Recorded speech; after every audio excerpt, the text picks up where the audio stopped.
हर हर महादेव, जय श्रीराम. रामेश्वरमचं दर्शन खूप सुंदर झालं. सकाळचं संध्याकाळचं 22 कुंडाची आंघोळ करून परत दर्शन. आणि जसं की धनुष्यकोडी असेल, बाकी ठिकाणी पण थोडा भाषाचा जरी प्रॉब्लेम असला तरी दर्शन करण्यासाठी खूप चांगली सुविधा केली गेली आहे.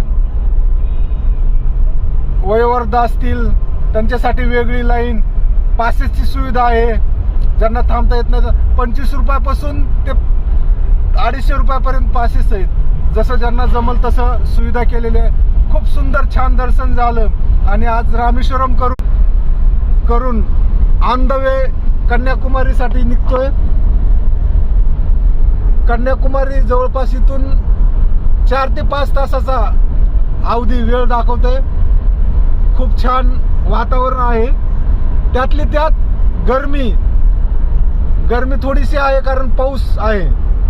पावसाचं प्रमाण बहुतेक केरळमध्ये तर अधिक पाऊस लागेल, कारण तिकडं जूनच्या अगोदरच केरळमध्ये पाऊस पडतो. त्यामुळे तिकडं पाऊस आता जवळपास पाऊस लागेल, कारण आज तर कन्याकुमारी आहे. त्यानंतर उद्या परवा 2 ते 3 दिवस परत केरळ पद्मनाभ टेम्पल वगैरे आणखीन काही जागा ठिकाणं आहेत ती करून मग परत.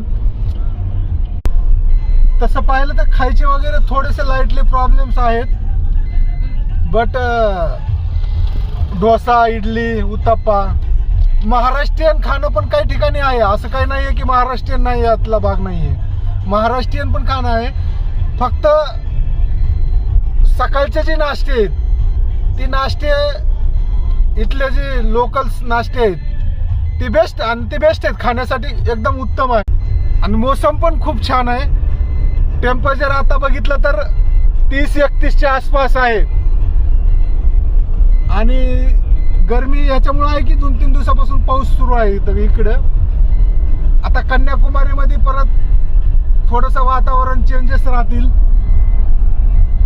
तसं बघितलं तर कन्याकुमारीमध्ये जी पुढचे मित्र गेलेत त्यांचं म्हणणं आहे की एकदम बेस्ट वातावरण आहे.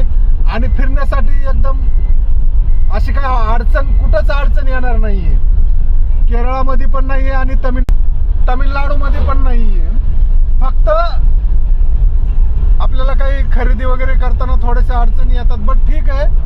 English okay. त्यातली त्यात पाहण्यासारख्या खूप गोष्टी आहेत.